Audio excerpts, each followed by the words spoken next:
बारिश में गरीब लकड़हारा।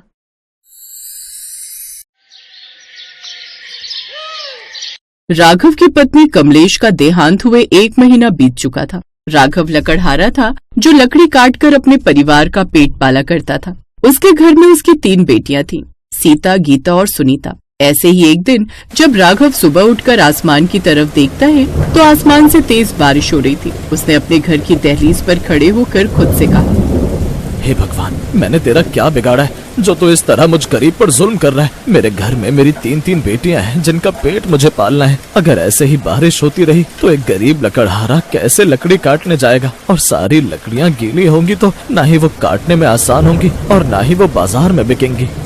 राघव ये बोलकर परेशान हो रहा होता है कि तभी वहाँ पर उसकी 3 बेटियां सीता, गीता और सुनीता आती हैं।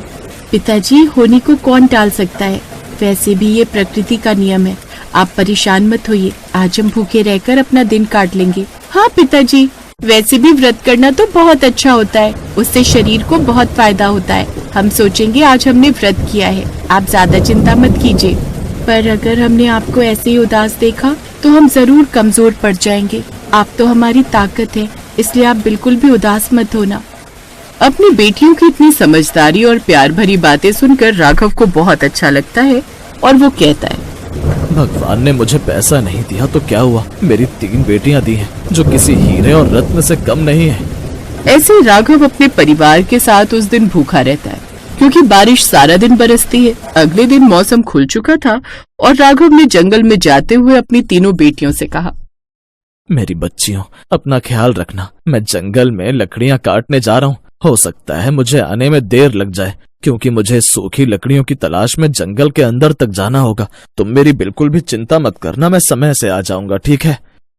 बाबा, आप जंगल के अंदर क्यों जा रहे हैं?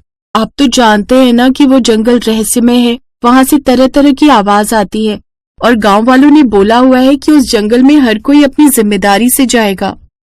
बाबा, हम भूखे रह लेंगे लेकिन हम आपको नहीं खो सकते। आप ही तो हमारी असली दौलत हो। जंगल की गहराई में मत जाइए बाबा। जब तक कड़ा परिश्रम नहीं करेंगे तब तक फल की उम्मीद कैसे की जा सकती है? मेरे बच्चों, मैं समय से आ जाऊंगा, तुम बिल्कुल भी चिंता मत करो। राघव ये बोलकर जंगल की तरफ निकल जाता है। रास्ते में जाते हुए ऐसा लग रहा था जैसे आज वो एक नई मंजिल की ओर बढ़ रहा है। जंगल में पहुंचकर उसे कहीं भी सूखे पेड़ नहीं मिले और उसने एक लंबी सांस लेते हुए कहा, लगता है मुझे जंगल की गहराई में जाना ही होगा। हे भगवान, मेरी रक्षा करना। मुझे अपने जीवन की परवाह नहीं है, लेकिन मेरी 3 बेटियां मेरी ही उम्मीद में जीवित हैं। लकड़हारा ये बोलकर जंगल की गहराइयों में चला जाता है। तभी उसे दूर एक बड़ा सा सूखा पेड़ नजर आता है। वो उसके पास जाता है और कहता है, अगर मैं इस पेड़ को काट देता हूँ तो कम से कम हफ्ते भर तक इसकी लकड़ियां ले जाकर गांव में बेच पाऊंगा। कम से कम इतने में मेरा गुजारा हो जाएगा। बाकी आगे क्या होना है ये आगे देखी जाएगी। तभी उसे जंगल में घासों के बीच एक सरसराहट की आवाज महसूस होती है। अरे ये क्या? ये तो किसी की आहट है। कोई भी समझदार गांव वाला जंगल में नहीं आएगा। कहीं कोई जंगली जानवर ना हो, मुझे छुप जाना चाहिए। राघव ये बोलकर अब उस बड़े से पेड़ के पीछे छिपने लग जाता है और छिपते हुए अचानक ही उसकी नजर एक पौधे पर पड़ती है जो कि मकड़ियों के जाल से भरा हुआ था। राघव ने उस पौधे को देखा तो उसे एक अजीब सा आकर्षण उस तरफ महसूस हुआ। उस पौधे में एक सुंदर सा फूल था जो कि 7 रंग की अनोखी पंखुड़ियों से खिला हुआ था। राघव ने उसे देखकर कहा, कितना सुंदर फूल है। मेरी बेटी गीता को भी तो पौधे लगाने की आदत है। इस पौधे को उखाड़ लेता हूँ और अपने साथ ले जाता हूँ और इसे हमारे घर के आंगन में लगा दूंगा। इस जंगल में तो कोई भी इसकी कद्र नहीं करेगा। देखो तो कितनी सारी मकड़ी के जाले लगे हुए हैं इस पर। राघव ये बोलकर अब अपने हाथों से मकड़ी के जालों को उस पौधे से अलग करता है। इसके बाद उसने देखा कि वो पौधा बहुत ज्यादा सूखा हुआ था, लेकिन फिर भी फूल ऐसे खिला हुआ था जैसे कोई चमत्कार हो। अब राघव ने कहा, इस पौधे को मैं शाम तक घर ले जाऊंगा, लेकिन तब तक ये मुरझा जाएगा। अगर मैं इसे थोड़ा पानी दे दूं तो इसमें जान आ जाएगी। अब राघव ने अपना गमछा उतारा और उसके बाद अपना गमछा लेकर नदी के पास गया। उसने अपने गमछे को पानी में डुबोया। गमछा गीला हो गया और उसे अच्छे से पौधे के ऊपर निचोड़ दिया ताकि पौधे को पानी मिल सके। पानी मिलते ही पौधा खिल उठा।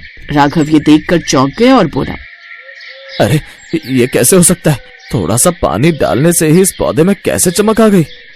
तभी एक रोशनी हुई और उस पौधे पर खिला हुआ 7 रंगों का फूल अचानक ही एक आदमी के आकार में प्रकट हुआ और कहने लगा, राघव, तुम बहुत नेक दिल और अच्छे इंसान हो। दरअसल मैं एक व्यापारी था और जो इस जंगल के रास्ते शहर जा रहा था।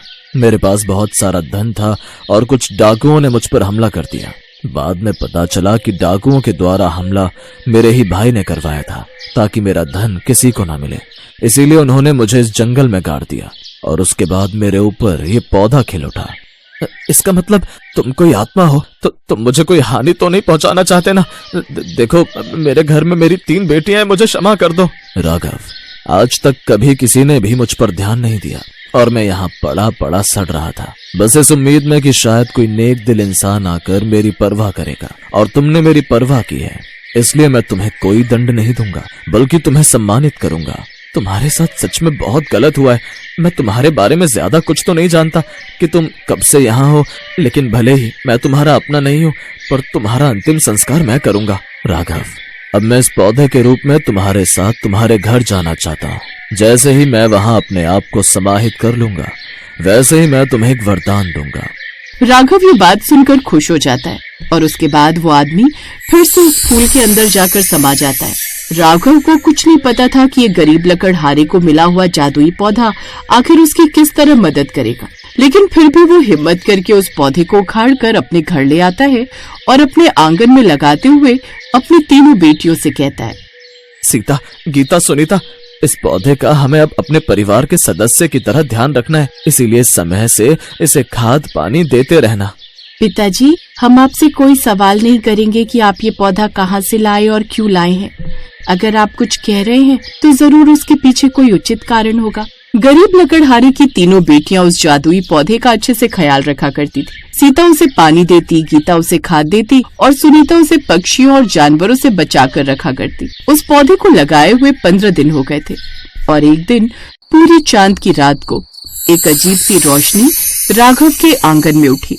उस रोशनी से वहाँ पर उस फूल में से वो आदमी प्रकट हुआ। तब राघव, सीता, गीता और सुनीता भी वहाँ आ गए और उस आदमी ने कहा, राघव, ये जमीन अब मुझ में समा गई है।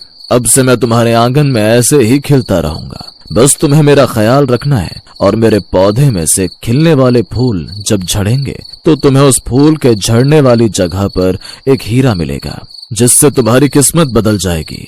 मैं बता नहीं सकता जादुई पौधे, तुमने मुझ पर कितना बड़ा उपकार किया है। इस तरह तो मैं अपने 3 बेटियों का घर भी अच्छे से बसा पाऊंगा और मेरी जिंदगी की सारी परेशानियां भी दूर हो जाएंगी। अब मेरी आत्मा की मुक्ति का समय आ गया है, तो मैं ये पृथ्वी छोड़कर जा रहा हूँ। लेकिन यह जादुई पौधा जब तक तुम्हारे आंगन में ऐसे ही उगता रहेगा, तब तक तुम्हारी जिंदगी की सारी परेशानियां मैं दूर करता रहूंगा। आदमी ये बोलता है और पूर्णिमा की पूरी चांद की रोशनी में आसमान में अदृश्य हो जाता है। जिसके बाद सुनीता, सीता और गीता भी उस पौधे का राघव के साथ मिलकर अच्छे से ख्याल रखा करती और लगभग 10 दिन के बाद उस पौधे से पहला फूल झड़ा। जैसे वह फूल झड़कर जमीन पर गिरा, एक हीरे में बदल गया। बाबा देखो, पहला हीरा आया है, आप इसे जाकर सुनार को बेच दीजिए, उससे हम अपनी झोपड़ी को पक्का करवा लेंगे। और अभी तो सीता और गीता छोटी हैं, उनके भविष्य के लिए कुछ पैसे जमा करके रख देंगे। तुमने बिल्कुल ठीक कहा मेरी बेटी, मैं सबसे पहले हीरे को बेचकर अपनी झोपड़ी पक्की करवा लेता हूँ।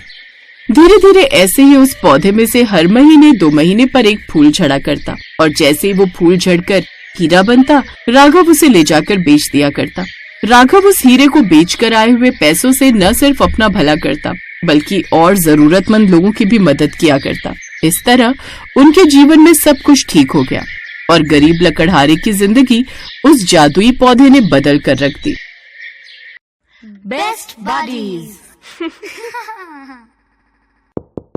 Hello friends, thanks for watching this video. अगर आपको ये वीडियो पसंद आया है तो प्लीज लाइक, सब्सक्राइब, कमेंट्स करें इस वीडियो पर और हाँ, शेयर करना भी ना भूलें। और भी मजेदार वीडियो देखने के लिए नीचे दिए गए बेल आइकॉन को दबाएं। देखते रहिए बेस्ट बडीज।